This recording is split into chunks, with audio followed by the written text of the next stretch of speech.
Shalom y bendiciones, hermanos y hermanas. Bienvenidos a un nuevo podcast. Nos alegra que nos acompañen nuevamente. Esperamos que este video les bendiga. Y antes de iniciar, una cálida bienvenida para ti, Baruch. Qué bueno verte.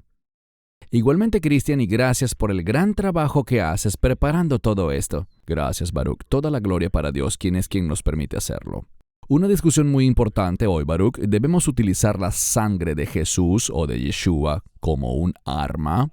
A manera de introducción, quisiera brindar un comentario sobre el porqué del tema. Aplicar la sangre de Jesús en oración es una enseñanza común en los círculos evangélicos pentecostales y carismáticos. Cuando la gente habla de aplicar la sangre de Jesús en oración, se refieren a la práctica de reclamar el poder de Cristo sobre ellos mismos y sobre cualquier problema, usando la frase «aplico la sangre de Jesús». Un ejemplo sería «aplico la sangre de Cristo sobre mi familia, mi trabajo, mis pensamientos o mi enfermedad». Muy importante. Y sé que este tema será controversial, pero aplicar la sangre de Cristo no tiene base clara en las Escrituras. No vemos a nadie en la Biblia aplicando la sangre de Cristo bajo ninguna circunstancia. Quisiera decirte esto, Baruch, antes de darte la palabra. No estamos negando el poder redentor de la cruz, ni del derramamiento de la preciosa sangre del Mesías. Eso es algo fundamental dentro de nuestra fe. Pero queremos orientar a la gente para que no basen sus oraciones en tradiciones generadas por ideas o inventos del hombre. Siempre debemos basar todo lo que hacemos en la Biblia. Te doy la palabra, Baruch, para tus comentarios iniciales. Estoy de acuerdo con lo que dices. En primer lugar, vemos que la sangre es importante, en cuanto a lo que acabas de mencionar, con el propósito de redimir. Lo vemos en la historia del Éxodo, y la historia del Éxodo también se relaciona con la cruz, porque Él fue crucificado en la Pascua. Vemos que el Mesías entregó su vida como un paralelismo al sacrificio del Cordero. Y volviendo a Egipto, Dios dijo, miraré la sangre. Y esa sangre, tal como el Mesías lo afirmó, su propia sangre, tiene que ver con ratificar el nuevo pacto. Así que la sangre es un elemento de máxima importancia, pero en cuanto a aplicar la sangre, no hay base bíblica. Creo que se pretende aplicar la sangre como un as bajo la manga ante cualquier problema o adversidad que pueda surgir. Pero no debe ser así. La sangre del Mesías es preciosa, valiosa y poderosa, pero debemos tener cuidado de no usarla de una manera que no tiene un respaldo bíblico. Correcto, muy importante. Ahora, luego de tu introducción, vamos a desarrollar más el tema. Como dije, no estamos negando el poder redentor del derramamiento de la sangre de Jesús. La Escritura es clara en Efesios 1:7, que en Él tenemos redención por su sangre, el perdón de los pecados, según las riquezas de su gracia. Su sangre y solo su sangre nos redime y salva. Sin embargo, miremos las Escrituras cuidadosamente para aplicar el contexto correcto de un modo que agrade a Dios. Apreciaría tus comentarios, Baruch, porque mucha gente, y yo era uno de ellos, debo ser muy honesto. Hace mucho tiempo yo también caí en esto. Acostumbramos a aplicar la sangre, incluso sobre nuestros hogares, trabajos y sobre cualquier cosa, debido al ejemplo de la Pascua en Egipto, donde se aplicó la sangre sobre los postes de las puertas. ¿Qué respondes a la gente que lo hace por esa razón? Bueno, debo decir que la sangre en Egipto se usó con un propósito de redención. Produjo un pacto de redención que nos dio la capacidad de establecer una relación con Dios. Y en cuanto a la sangre del Mesías, ella nos abre una relación eterna.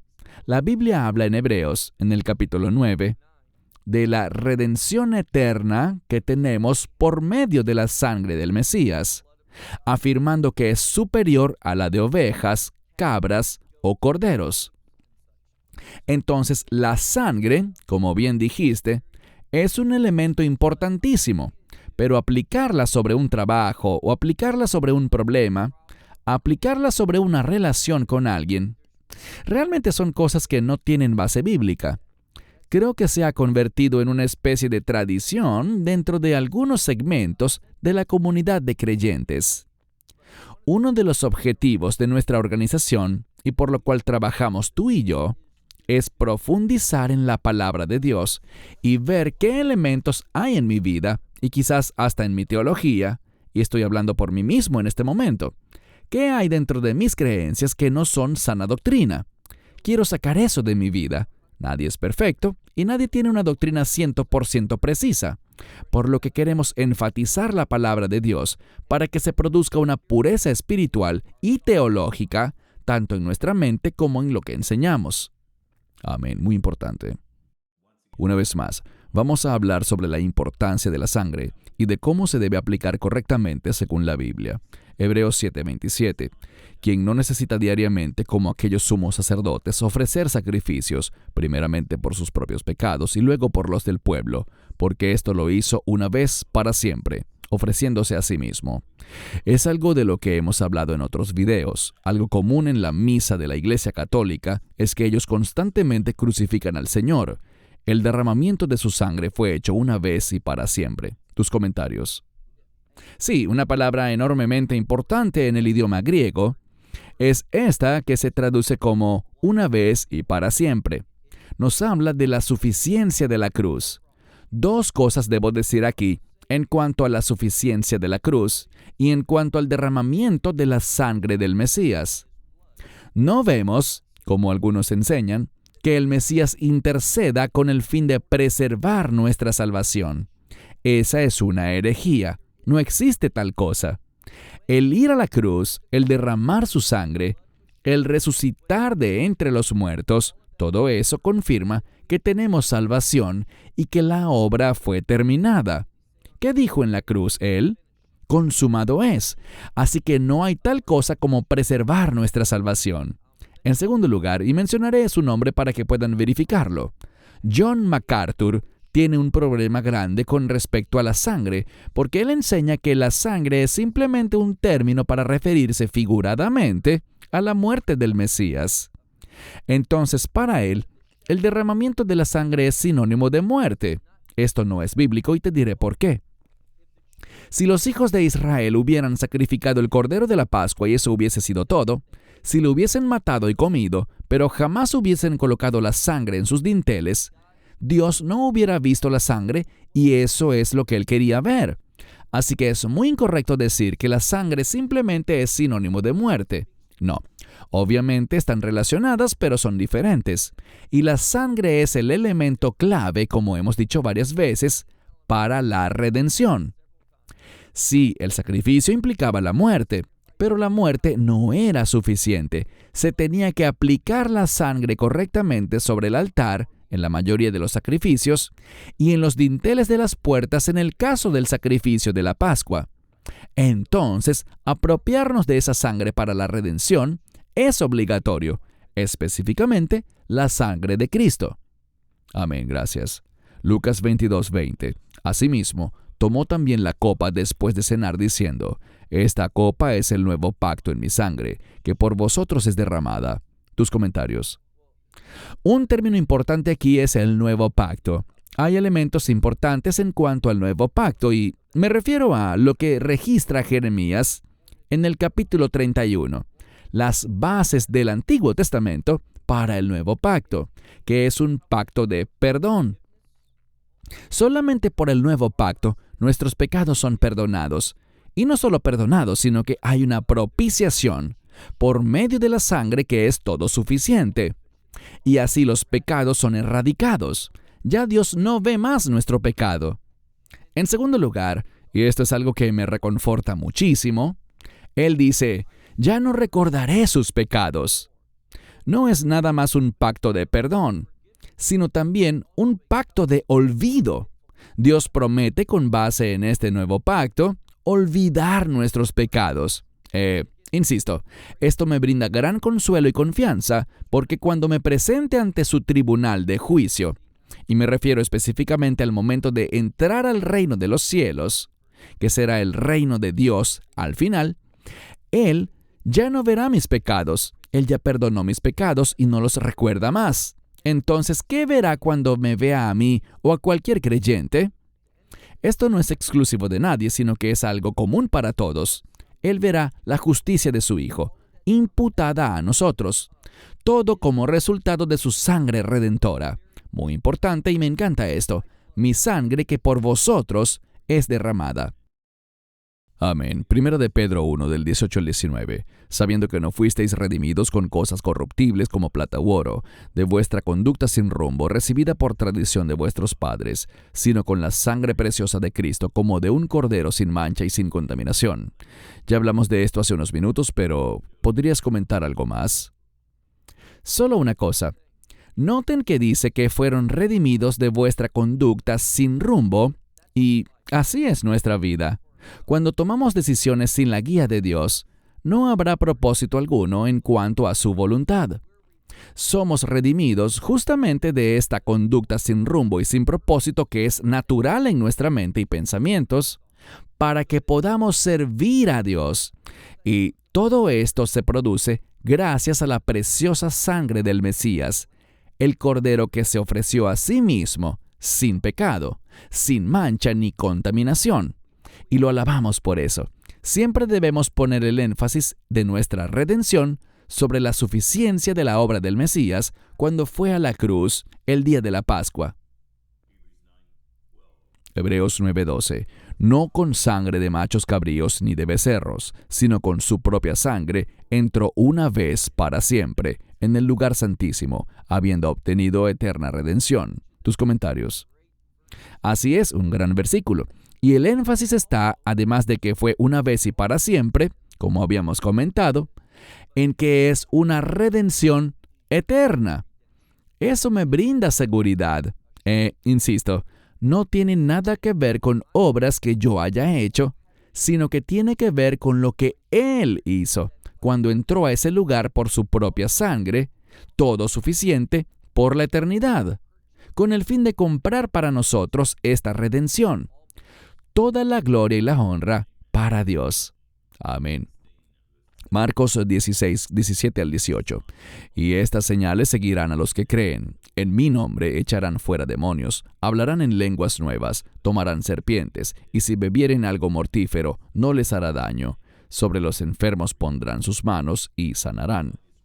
Debemos aplicar bien esta escritura porque algunas personas, al practicar la guerra espiritual, insisten en aplicar la sangre de Cristo sobre la gente, pero de nuevo, no hay evidencia bíblica de eso. Pero lo que sí dice la Biblia es que en su nombre, en el nombre glorioso y poderoso de Yeshua, hay autoridad. Tus comentarios. Estoy de acuerdo con lo que acabas de decir y quisiera agregar un punto más.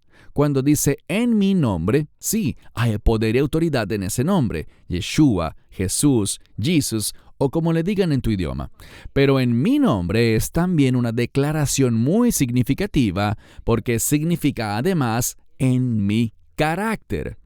Esto me recuerda a otro video que grabamos donde comentamos que los líderes deben ser un ejemplo del carácter del Mesías, demostrándolo y viviendo de acuerdo con el carácter del Mesías. Hay poder y autoridad cuando demostramos el carácter del Mesías. La única manera como podemos hacerlo es si hemos sido hechos nuevas criaturas por la redención que viene por su sangre. En mi nombre habla específicamente de hacerlo en su carácter. Correcto, gracias. Una escritura similar en Lucas 10:19. He aquí, yo les doy potestad de hollar serpientes y escorpiones y sobre toda fuerza del enemigo, y nada os dañará. Creo que algunos pastores, como hablábamos en aquel video, Baruch, se olvidan que la autoridad y el poder no vienen de ellos mismos, sino que es el poder que Yeshua nos otorga. Como dice aquí claramente, Él nos da su autoridad. Sin Él, no podemos hacer nada. Tus comentarios. A mí me encanta este verso y recuerdo que hace varios años me pidieron dar una enseñanza sobre este pasaje del Evangelio de Lucas. Yo había ido a una reunión en un pueblo de Israel llamado Benei Barak, donde le pregunté a un maestro, quien era y sigue siendo un rabino, aún está vivo. Le dije, quiero preguntarle algo. Si Dios dijera, les doy autoridad de pisotear serpientes y escorpiones, ¿qué significaría eso para usted? Porque me parecía una frase interesante. Él dijo, para mí el significado es simple, pero para mí no lo era, así que le pregunté, ¿qué significa para usted? Él dijo, las serpientes generalmente están fuera de la casa. La gente es atacada por serpientes en el exterior, pero los escorpiones son mucho más peligrosos. Si estás afuera, ellos huyen de ti, pero en el interior de la casa, los escorpiones pican a la gente. Cuando nos dice, les doy autoridad para pisotear serpientes y escorpiones, esto significa que nos da autoridad en todo lugar, tanto afuera, en público, y también adentro, en lo privado. Él nos da sólida autoridad. Aquí está la clave, autoridad sobre el enemigo. No importa dónde esté el enemigo, tenemos autoridad sobre él en su nombre, cuando servimos a Dios y somos llamados para sus propósitos. No cuando estoy haciendo lo que quiero, mis deseos, planes y objetivos, lo que muchos llaman mis sueños y mi destino. Nada de eso. Solo cuando somos fieles a sus propósitos. Amén, gracias. Santiago 4:7. Por tanto, sométanse a Dios, resistan al diablo y él huirá de ustedes. Muy importante. Muchos hacen énfasis en resistir al diablo, pero olvidan esta primera parte. Sométanse a Dios, que es tan importante. Tus comentarios, Baruch. Esta sumisión a Dios nos da el poder para hacer justo eso, huir. José huyó de la tentación. Cuando huimos de la tentación, sometiéndonos así a Dios, es cuando podemos experimentar esto de que el diablo huya de nosotros. Y recuerden que el diablo es un término griego del cual procede la palabra diabólico. Él es astuto y engañador, por lo que solo sometiéndonos a la voluntad de Dios, tendremos discernimiento para reconocer sus diabólicos planes para engañarnos. Gracias. Ahora, para cerrar, ¿debería un cristiano ser consciente de todo lo que la sangre y la muerte de Cristo ha logrado por nosotros? Absolutamente. ¿Debería un creyente estar agradecido por la sangre y la muerte de Cristo? Por supuesto. ¿Necesita un creyente recordarle a Dios la sangre y muerte de Cristo cada vez que ora? No, según la Biblia. No es necesario aplicar la sangre de Cristo para derrotar a Satanás. Él ya ha sido derrotado, muy importante, y si nacemos de nuevo, Satanás no tiene más poder sobre nosotros que el que Dios permite para su propósito y gloria. Ya hemos sido liberados en tiempo pasado del poder de las tinieblas y trasladados en tiempo pasado al reino del Hijo de Dios. Colosenses 1:13. No hay necesidad de aplicar continuamente la sangre. Sin embargo, podemos usar tantas herramientas que el Señor nos da, como el poderoso nombre de Yeshua. Te daré la palabra para tus comentarios finales, pero desde mi punto de vista, solo quiero compartir que muchísimas personas que aman al Señor sinceramente, a veces hacen esto de aplicar la sangre por distintas razones. Insisto, decimos esto en voz alta. Todos estamos aprendiendo a diario de la palabra de Dios. Y el objetivo es guiarles a lo que nos instruye la palabra de Dios, de modo que le agrademos en todo. Tienes la palabra, Baruch, para tus comentarios finales. Ciertamente, la sangre de nuestro Señor y Salvador, nuestro Mesías, que fue derramada por nosotros en la Pascua, es poderosa. Su sangre es el fundamento de nuestra redención. Y no solo una redención temporal, ni solo una redención física, sino una redención eterna. Esa palabra eterna se relaciona con el reino de Dios. Hemos sido redimidos de este mundo, ya no pertenecemos aquí. Nos hicimos una nueva creación gracias a esa redención, por medio de la cual somos ahora miembros del reino de Dios, familia eterna de Dios en su reino. Son las mejores noticias, y todo se debe a la sangre del Mesías. Comprendamos lo que la sangre del Mesías produce, su objetivo, lo que ella logra en nosotros, y tengamos cuidado de no aplicar esa sangre en maneras que la Biblia no nos enseña a hacerlo. Queremos ser personas que reflejan verdaderamente la autoridad de la palabra de Dios, y no que la violan debido a alguna tradición humana, o porque es la manera como aprendimos de alguien más. Así no actúa un hijo de Dios. Estamos atados a conducirnos en obediencia a lo que nos ordena la Biblia hacer y a no hacer. Maravilloso, bien dicho, Baruch. Nuevamente, hermanos y hermanas, todo esto lo hemos compartido con amor. Oramos que esto les haya bendecido y que todos tengamos más hambre de la palabra de Dios, porque hay muchísimo que podemos aprender de ella cada día. Gracias por tu tiempo y por esta enseñanza tan importante, Baruch. Debemos aprender a hacerlo todo bíblicamente, como nos instruye la palabra, para bendición nuestra y para agradar a Dios. Gracias, hermanos y hermanas. Recuerden suscribirse al canal de Amarás a Israel para ayudarnos a difundir más y más las enseñanzas de Baruch alrededor del mundo. Baruch en Israel y un servidor aquí en Sydney, Australia. Gracias por acompañarnos. Shalom y que Dios les bendiga. Shalom and God bless you. Esperamos que te hayas edificado con el mensaje de hoy y lo compartas con otros. Te invitamos a seguir nuestros estudios cada semana por este canal y por el portal de YouTube de Amarás a Israel. También puedes descargar nuestra aplicación móvil gratuita, Mi Estudio Bíblico. Finalmente, para obtener más información sobre nosotros, visita nuestra web amarasaisrael.org, donde encontrarás otras conferencias de Baruch en audio, video y texto. Hasta el próximo programa. Que el Señor te bendiga en Yeshua HaMashiach, Jesús el Mesías, mientras caminas con Él. Shalom desde Israel.